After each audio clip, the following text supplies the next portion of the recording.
Power launch in 3, 2, 1. 107.7 MMTC Radio. The Next Generation Channel. Top Report MMTC Radio. Banjir pasang air laut atau rop meluas yang berganti dan rekan Maul ya. Ya teaser, jadi keadaan di sini peserta sudah mulai ramai dan pesertanya ada 75 kontingen. Top Report kini hadir 3 kali dalam sehari, setiap jam 7 pagi, jam 12 siang, dan jam 7 malam.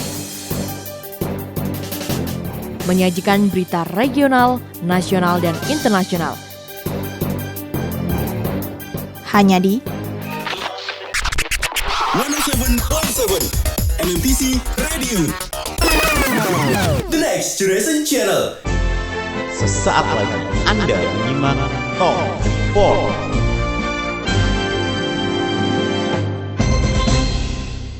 Dipancarkan langsung dari Student Center Sekolah Tinggi Multimedia Yogyakarta 107.7 MMTC Radio, The Next Generation Channel. Selamat siang teaser, Top Report edisi Kamis 21 Mei 2020 kembali hadir.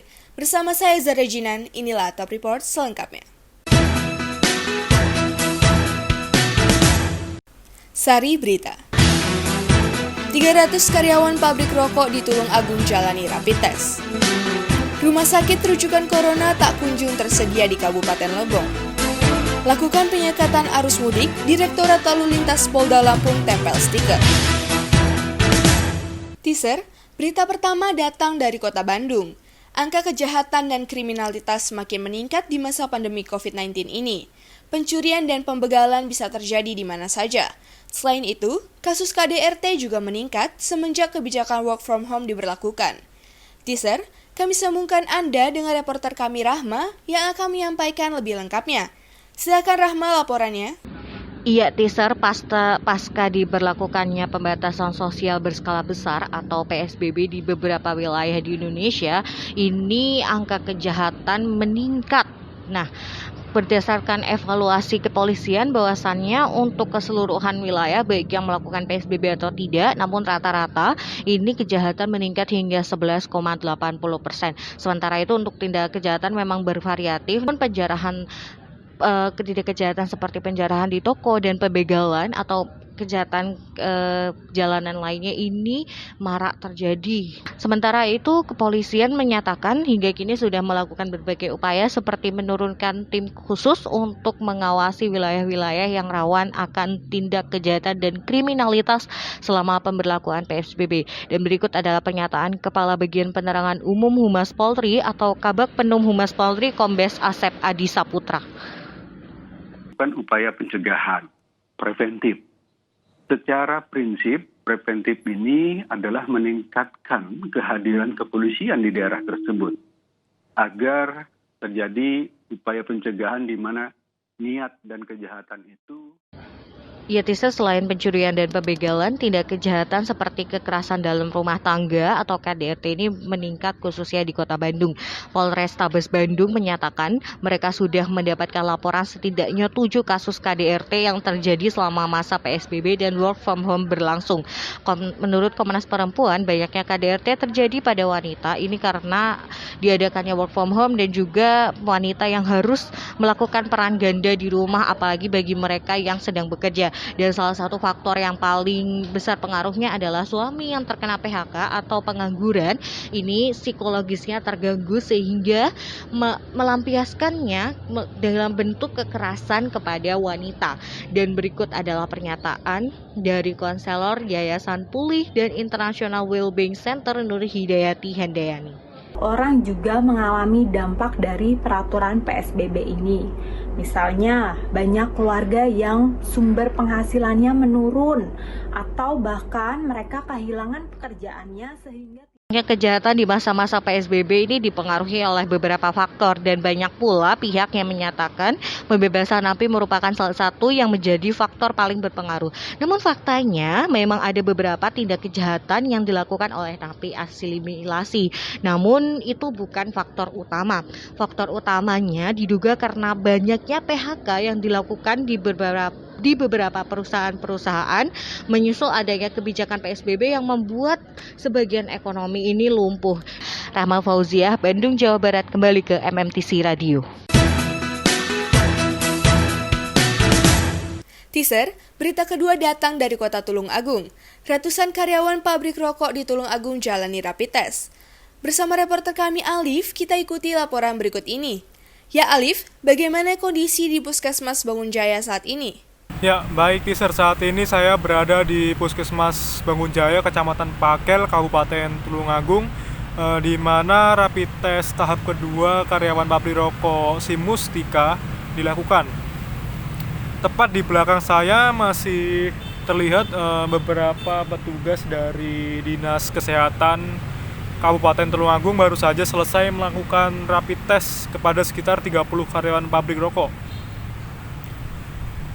Menurut Didik Eka selaku petugas siaga COVID-19 Dinas Kesehatan Kabupaten Tulungagung, untuk tahap kedua ini seharusnya diikuti oleh 170 karyawan pabrik. Namun hanya karyawan yang berKTP Tulungagung yang datang ke Puskesmas Bangunjaya ini. Dan berikut pernyataannya. Seluruh karyawan namun tidak kita pusatkan di lokasi pabrik rokok, namun kita ambil yang terdekat yaitu di Puskesmas Bangunjaya. Dengan pertimbangan apa saya tidak tahu, yang jelas karyawan rokok yang bukan berdomisili di Tulungagung tidak datang. Yang datang hanya berKTP Tulungagung sekitar 30-an sekian. Dan hasil rapid test hari ini dengan karyawan yang berKTP Tulungagung ditemukan 7 positif rapid test. Baik, kisah sebelumnya pada Rabu kemarin ratusan karyawan pabrik rokok Si Mustika menjalani rapid test tahap pertama yang dilakukan oleh gugus tugas COVID-19 Kabupaten Tulungagung. Dan dari 246 karyawan, 17 diantaranya positif rapid test.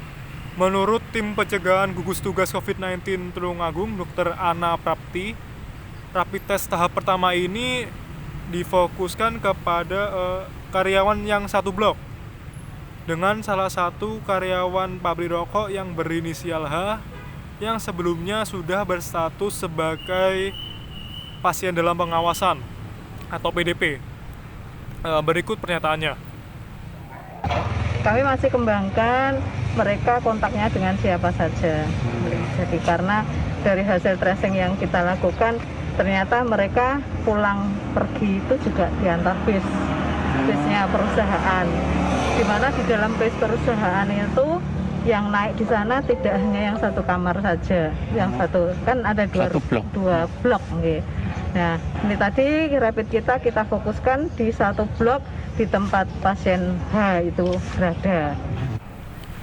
Dan baik kisah, sebelumnya kasus ini bermula dari salah satu karyawan pabrik rokok Si Mustika yang berinisial H berstatus PDP setelah mengalami gejala COVID-19.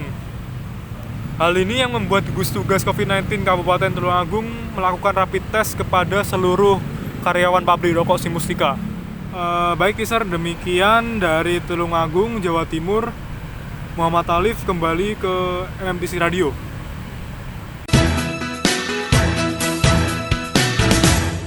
Teaser, beralih ke berita selanjutnya. Sampai saat ini belum ada rumah sakit rujukan untuk pasien COVID-19 di Kabupaten Lebong, Provinsi Bengkulu. Hal tersebut disebabkan oleh keterbatasan alat dan kurangnya jumlah tenaga medis. Saat ini kami sudah terhubung dengan rekan Yasinta yang akan melaporkan lebih jelasnya. Yasinta, bagaimana perkembangan dari rumah sakit yang ada di Kabupaten Lebong saat ini? Baik, Teaser, saat ini saya berada di RSUD Lebong, Provinsi Bengkulu. Mengenai minimnya fasilitas kesehatan Kabupaten Lebong, perlu teaser ketahui bahwa RSUD Lebong sendiri adalah satu-satunya rumah sakit yang ada di kabupaten dan tak kunjung dijadikan sebagai rujukan. Adapun upaya yang dilakukan oleh RSUD Lebong jika nantinya ada kasus corona, seperti yang disampaikan oleh Oktarina, perawat RSUD Lebong sebagai berikut. Sudah disiapkan 27 kasur, 4 ventilator, 11 APD. Untuk tes corona sendiri belum ada, dan juga nantinya kalau ada PDP akan dirujuk langsung ke Arga Makmur. Di sini cuma isolasi sementara. Meskipun masih dinyatakan sebagai zona hijau seprovinsi Bengkulu, tentu masyarakat di sini dihimbau agar tidak mengunjungi rumah sakit kecuali ada keperluan mendesak. Tentu ini merepotkan masyarakat Lebong karena jika nantinya mereka membutuhkan tenaga medis, mereka tidak diperbolehkan untuk mengunjungi rumah sakit kecuali menderita gejala mendesak dan mirip gejala corona. Di belakang saya teaser, kita masih mendengar suara keramaian karena kurangnya ketegasan pihak rumah sakit dalam menjaga jarak sosial. Berikut adalah pernyataan Alpi Haryono mengenai hal tersebut selaku anggota DPRD Lebong. Mungkin nanti kita akan bekerjasama juga dengan Dinas Ketenagakerjaan untuk mensosialisasikan, dan apabila ada kasus seperti gejala-gejala seperti yang sudah diberitakan, ini langsung cepat-cepat mendatangi fasilitas kesehatan untuk supaya cepat diisolasi. Tentu hal ini sangat disayangkan sekali teaser, terutama bagi masyarakat Lebong, seperti yang sudah disampaikan oleh Jahidar Saleh.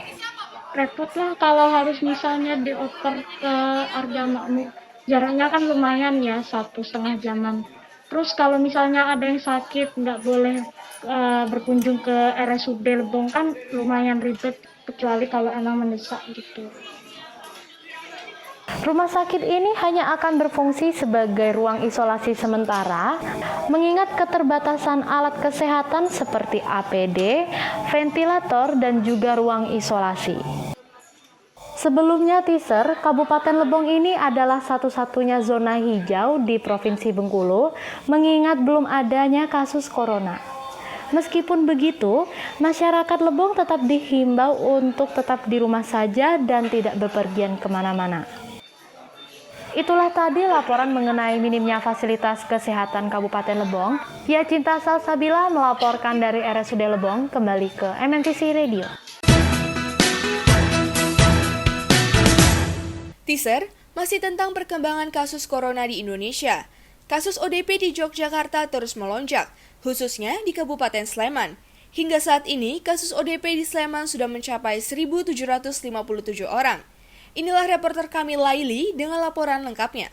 Baik teaser, saat ini saya sedang berada di posko isolasi mandiri Padukuhan Ngaglik Sleman, yang mana tempat ini merupakan posko pencegahan penyebaran COVID-19 mandiri yang ada di masyarakat. Saat ini ODP di Sleman sudah melonjak hingga 1.757 orang. Jumlah ODP terbanyak berada di Kecamatan Depok sebanyak 323 orang. Untuk memutus rantai penyebaran virus corona, Bupati Sleman terus menghimbau masyarakat untuk tetap di rumah saja. Mengingat pemudik terus berdatangan di Sleman, dilansir dari Sleman TV, berikut pernyataan mengenai pemudik yang datang ke Sleman dan diminta untuk karantina mandiri dari Bupati Sleman, Sri Purnomo. Kepada masyarakat untuk bisa mentaati arahan dari pemerintah untuk melakukan upaya-upaya pencegahan, yaitu dengan pola hidup bersih dan sehat. Tidak keluar rumah apabila tidak ada keperluan yang mendesak, menjauhi kerumunan dengan menjaga jarak. Mobilitas tinggi menjadi salah satu faktor penyebab tingginya jumlah ODP, PDP maupun positif COVID-19. Faktor ini bukan hanya dikarenakan banyaknya jumlah pemudik yang terus berdatangan di Kabupaten Sleman. Kepala Bagian Humas dan Protokol Sekda Kabupaten Sleman, Safitri Nurmaladeni, menyebutkan faktor yang menyebabkan tingginya jumlah ODP di Kabupaten Sleman tidak semua sebagai pemudik. Sebagian kemungkinan karena aktivitas masyarakat yang cukup tinggi seperti pedagang yang tetap berjualan di tengah pandemi namun tidak menggunakan masker, sehingga masyarakat kurang memperhatikan bahaya dari virus corona sendiri. Perlu teaser ketahui, masyarakat Sleman sudah cukup baik untuk bahu-membahu dalam menangani COVID-19 ini. Hal tersebut bisa diketahui dari pernyataan ODP yang sudah selesai karantina mandiri hingga dinyatakan negatif COVID-19. Berikut pernyataan dari Wisnu. Saya sudah menjalani karantina mandiri di rumah saya sendiri, seperti menjaga jarak dengan keluarga saya, terus tidak keluar rumah, tidak berinteraksi dengan orang di luar, seperti itu. Dengan kasus ODP yang terus melonjak, masyarakat diharapkan tetap disiplin menerapkan protokol kesehatan guna untuk mencegah penularan COVID-19. Demikian dari Sleman, Naili Fajrianti kembali ke MMTC Radio. Terima kasih teaser, Anda masih bersama kami. Dan berikut kita akan mengikuti laporan dari rekan kami Zaki tentang pemerintah Kota Balikpapan yang menutup sebagian jalan utama guna mencegah penyebaran COVID-19. Silakan Zaki. Ya, teaser, saat ini saya sedang berada di Jalan Jenderal Ahmad Yani, Kota Balikpapan.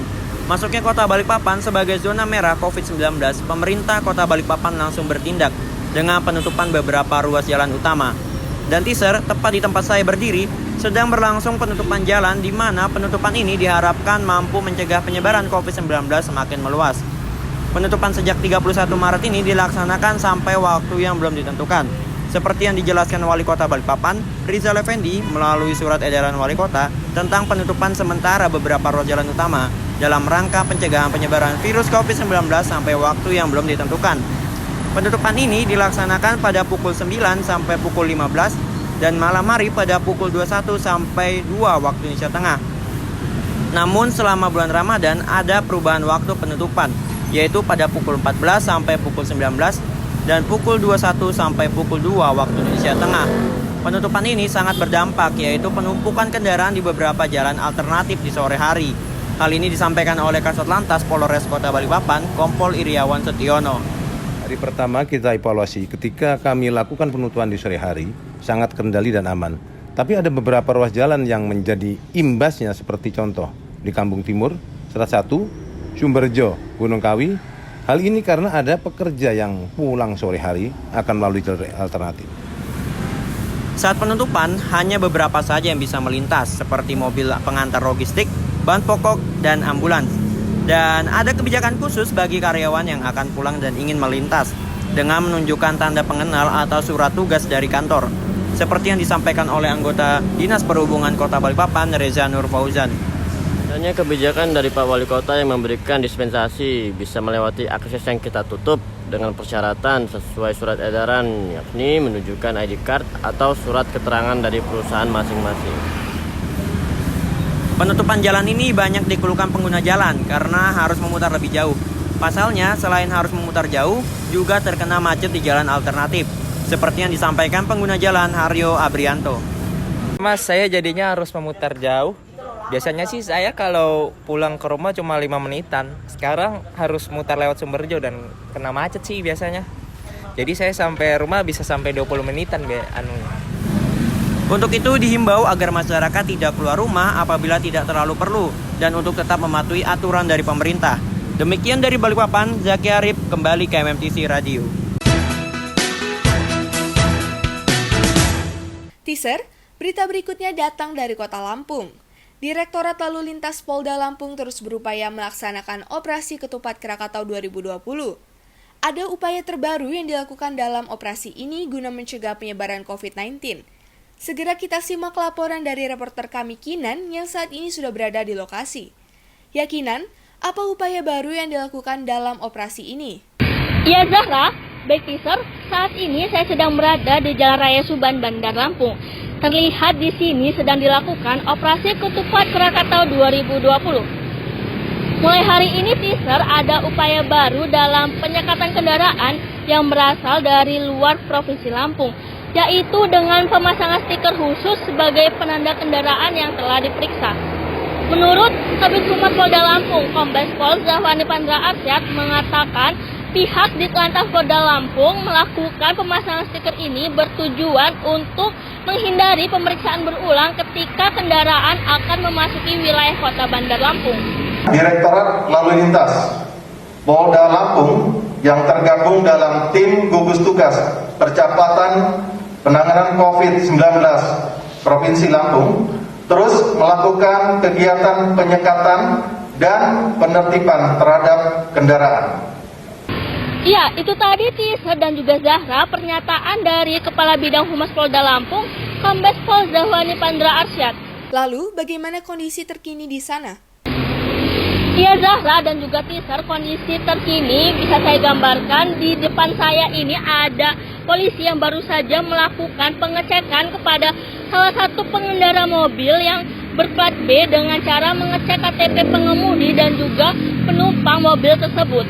Menurut Komisaris Polisi Reza Kohaimin, jika diketahui KTP pengemudi berasal dari kota Bandar Lampung, maka kendaraan akan ditempel stiker dan diperbolehkan melanjutkan perjalanannya. Akan tetapi, jika KTP pengemudi berasal dari luar kota, maka petugas akan langsung menyuruh pengemudi untuk segera putar balik dan tidak boleh memasuki kota Bandar Lampung. Kami melakukan razia penyekatan, pemeriksaan kendaraan dari luar kota Bandar Lampung. Pada saat pemeriksaan, kami menemukan kendaraan plat luar, namun penduduknya warga Bandar Lampung. Kami lihat dengan keterangan KTP, kami memberikan stiker ya dari BPBD untuk menjadi penanda ya agar tidak diperiksa berulang. Ya, teaser, kegiatan ini disambut baik oleh para pengendara karena dinilai sangat efektif. Berikut pernyataan dari Irawan. Bagus, malah lebih bagus karena kan bisa terkontrol ya mungkin ya. Karena kan banyak juga orang Lampung yang mobil platnya Jakarta gitu ya. Dengan harapannya tidak ya mudah dilihat lah gitu.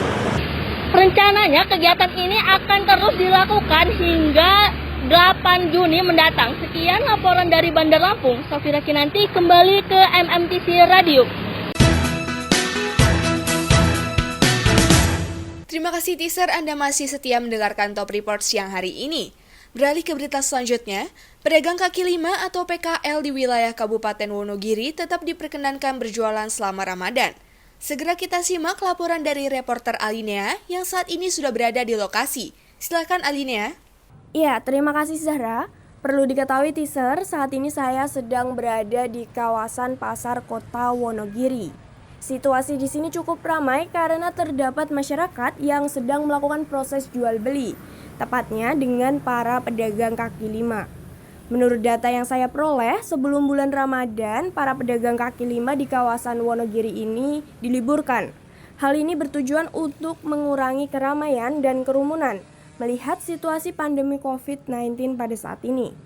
Berdasarkan instruksi dari pemerintah Kabupaten Wonogiri melalui Dinas KUKM Perindak, para PKL diliburkan sejak Selasa 17 Maret 2020, terutama untuk kawasan alun-alun Giri Krida Bakti yang menjadi pusat keramaian di Wonogiri.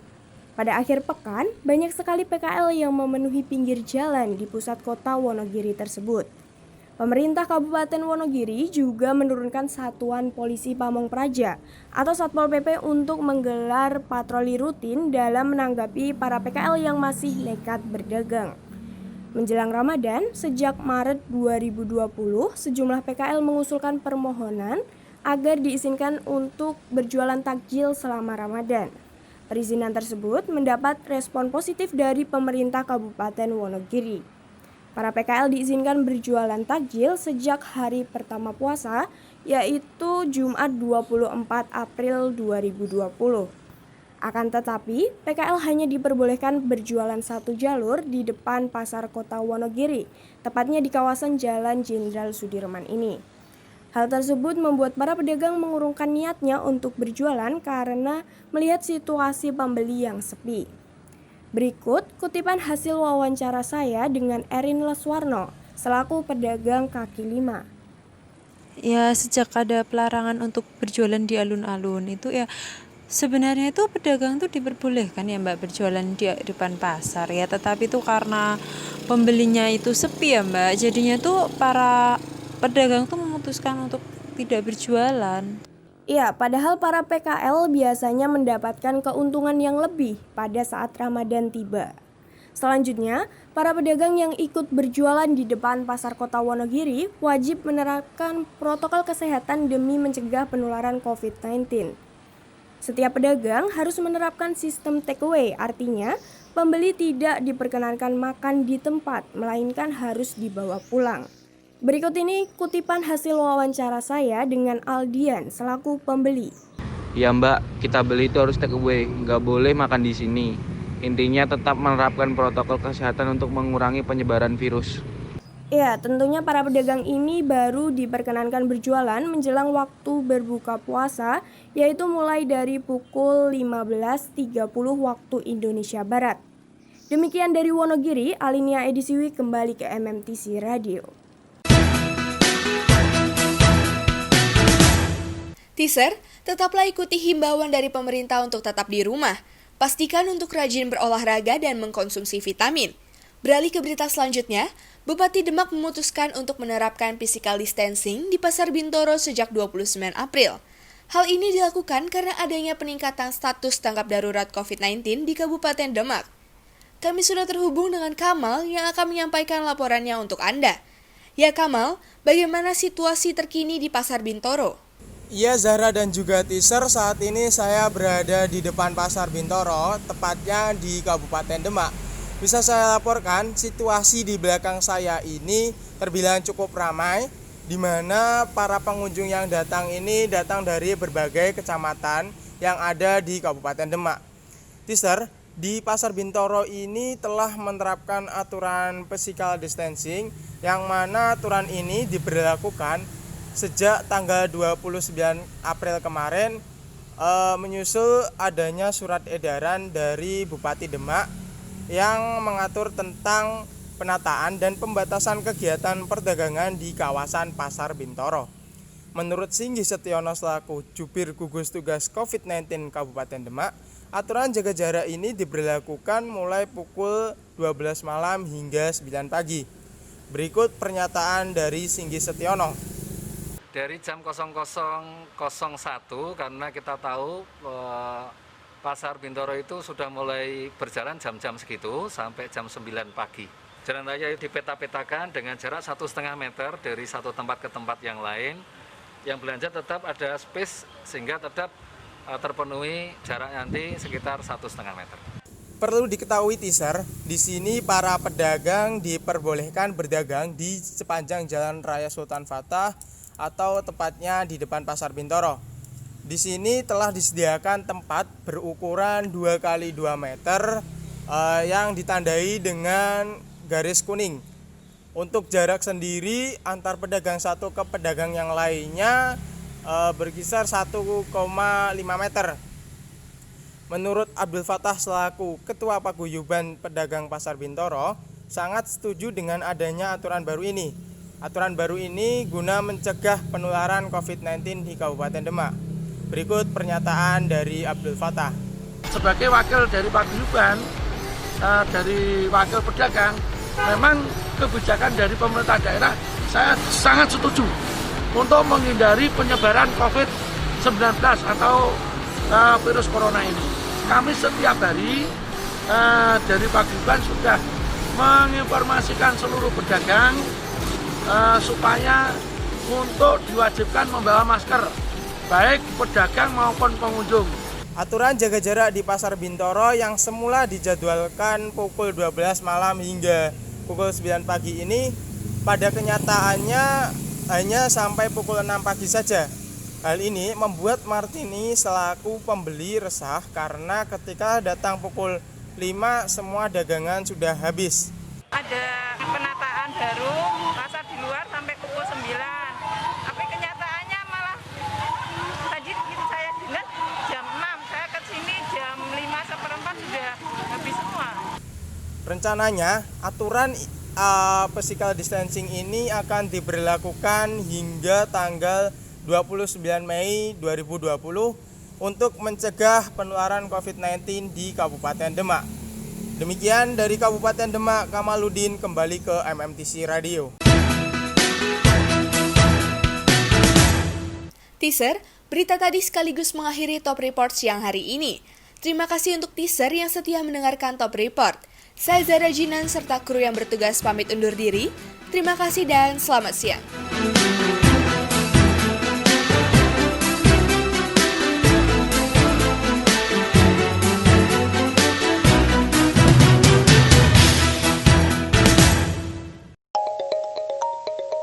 Baru saja Anda menyimak Top Report.